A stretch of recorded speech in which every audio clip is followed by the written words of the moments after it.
కెర్లంపూడి మండలం జగపతి నగరం గ్రామంలో గౌరీదేవి ఉత్సవాలు అత్యంత వైభవంగా జరుగుతున్నాయి.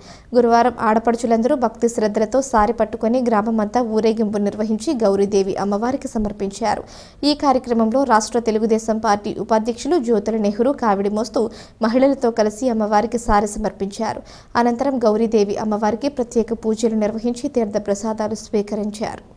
గౌరీదేవి దర్శనానికి వచ్చిన కాపు ఉద్యమ నేత ముద్రగడ పద్మనాభం, జ్యోతుల నెహ్రూ ఒకరికొకరు పలకరించుకున్నారు.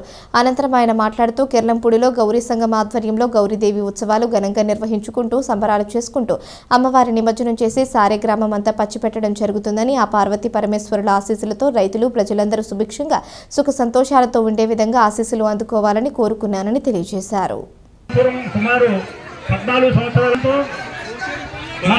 సందర్శించడానికి వస్తున్నారు. వారి వెంట మన నాయకులు చాలా